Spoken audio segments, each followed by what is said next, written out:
Welcome to Day and Night News Prime Debate. The Union Cabinet has approved the Protection of Women Against Sexual Harassment at Workplace Bill 2010. The bill is aimed at providing protection to women against sexual harassment in the workplace. But given the fact that the majority of women don't speak up as they are reluctant to court controversy, will this bill help improve the scenario?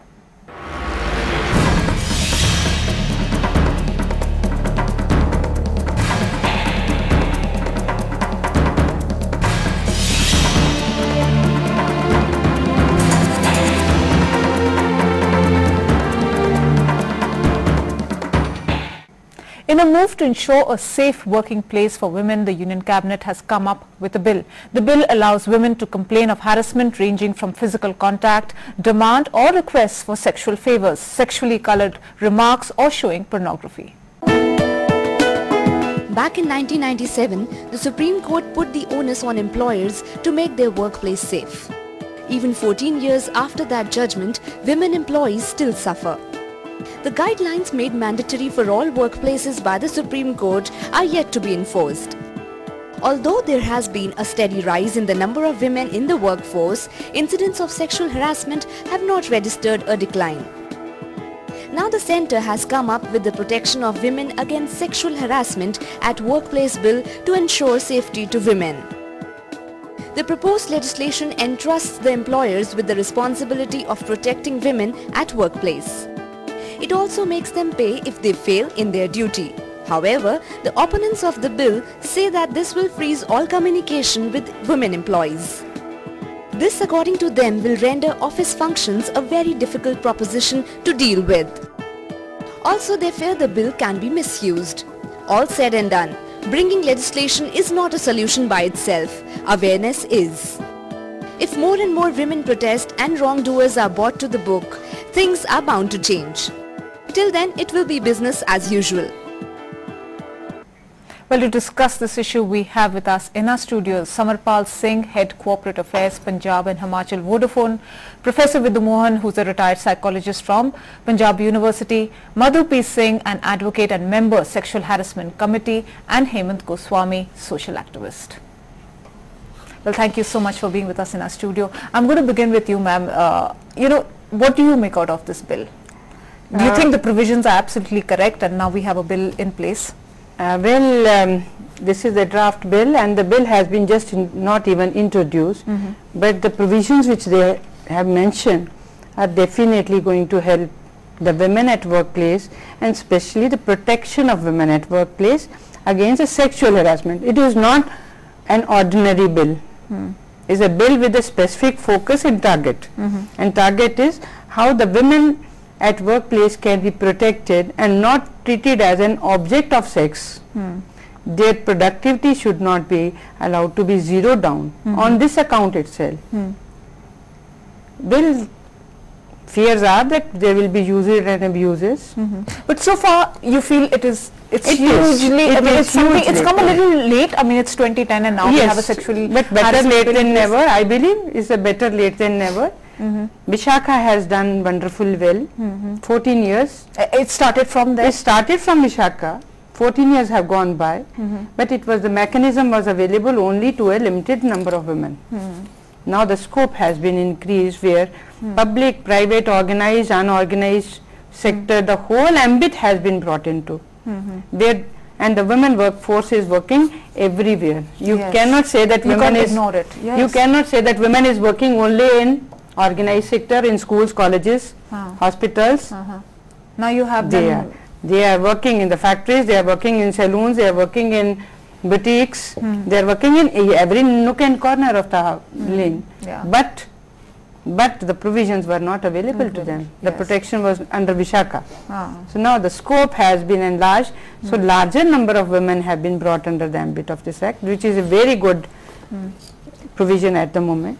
But I am very upset that the domestic workers, which really the marginalized need actual protection have been left out. Let the parliamentarians think while passing this bill how to accommodate them also in this protective network. Right. But I'm going to bring in Hemant. Hemant, now women from physical contact to it ranges to pornography. It can be anything, they come under that. Do you think this bill is somehow sort of going to freeze communication at work? I think this is absolutely an unnecessary bill. Now, if I mean, that would be shocking for some people, why I'm saying it's unnecessary. I am of the opinion that when you make these kind of laws, you actually curtail the right of the person instead of enhancing or providing more to that person. Now, you have the parliament is trying to make a special act, and they're going to place it before the parliament. Certainly, there will be all the readings, all the 3 readings, which which it will pass by. But still, if you see the first thing in itself, this provision was always there in the law. It's not a modern phenomena, it's not a modern provision, it was there in our Indian Penal Code since 1860. Now, Indian Penal Code section 509 provides for all these things, and is quite liberal, comprehensive, everything, it has complete wording, and whether the woman is working in a place or she is going on a road, she has equal protection in the 509. Now, why the state has brought in this? Because the whole state machinery has failed. Right now, the state machinery of India, the police system has absolutely collapsed. So, to divert the attention of the general public and to take it to say to show that they are doing something when actually they are doing nothing, they bring in a new bill and they think there would be solution by this bill. Now, nothing is going to happen since Vishakha more than a decade has passed. Nothing has happened. Even in the Vishakha statement, in the Vishakha judgment, the Supreme Court said that the government should try to have they should incorporate this provision in the standing work order of 1948. None of the state government, even the union government, didn't do anything on that. Now, they could have simply incorporated these things in the standing work orders, and or they could have amended some other provision of the some law if they thought they were weak. But there was no need to bring in a new legislation, because with the new legislation you have to train people, you train the police mechanism, you train the state mechanism, you train the judiciary, you have to train a whole system, even the workplace. Everybody. Yeah. You have to train them on the provision of the new law, and then you have to have an enforcement mechanism. Our police system is not running. I don't understand, by bringing in a special act, how you are going to add to 509 and how this is going to be stronger than 509. The second thing is, now it's not only the point is not only about protecting working women. You also have to see that it's not about a particular location. A woman, wherever she is, if she requires protection, she needs to be protected. So whether it be a domestic worker, a maid coming to your house, or a laborer, Now, the class which the legislation is talking about is less than 2% of the society. Less than 2% of women come in that particular segment of society. 98% are still out of it. Now, if you just say we will enforce 509 and we will ensure that we will have a mechanism in every police station that it is enforced, and if somebody comes with a complaint, we will have a system under 509 itself, how it is to be dealt with it. It would be much stronger. That is my opinion. Professor Vidhu Mohan, now Hemant, I mean, you've dealt with so many sexual harassment cases, and as Hemant very correctly says, that if the existing laws of 509, if we enforce that instead of having this bill, do you agree with that? And I would like to add one more thing. It's a cognizable, 509 is cognizable offense. It's cognizable. I think to some extent he has a point. But I think over a period of time what happens is these things are diluted, they lose their teeth, and people forget that it is there. So by enactment of this law, people will be made more aware of this situation, and over the period of time more and more women are coming into the work scenario, formal work scenario, and the harassment is there. And in spite of Vishakha's case, where it was mandatory that every organization will have a sexual harassment committee with a woman heading over there, I have gone to many organizations where there is no committee at all. So who is going to enforce and who is going to do it? And I think to some extent I do agree with him that you have to bring about a change in the attitude of people. Just the enactment of a law does not bring about a change in the society.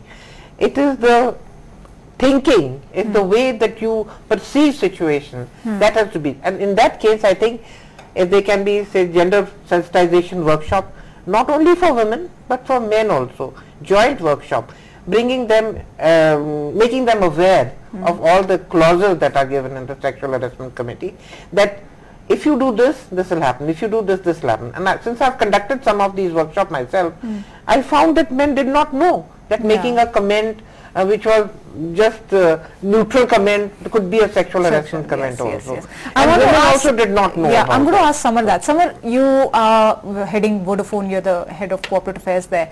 You hire a lot of women. I mean, do you have a cell specifically, or do you have cases where women are coming up and saying that yes, we are sexually harassed, we can't, I mean, do you face that a lot? Not exactly, not in our organization.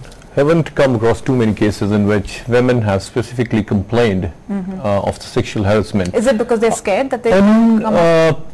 One is that there are a lot of things in which the women do not come up, just like, you know, reputation and all those things. But I think our policies are good enough as an international organization that they take care of such things that the women are not harassed at workplace, and there are sufficient safeguards to protect the women there. And you have a sexual harassment committee? Yes, we have a sexual harassment committee, complaints committee, and then a steering committee to deal with such cases in a time-bound manner according to the Supreme Court guidelines to come up with a resolution and then report it to the government at the end of the day. Is everybody aware? But I would just want to add another point, as Hemant was saying. I do totally agree with him.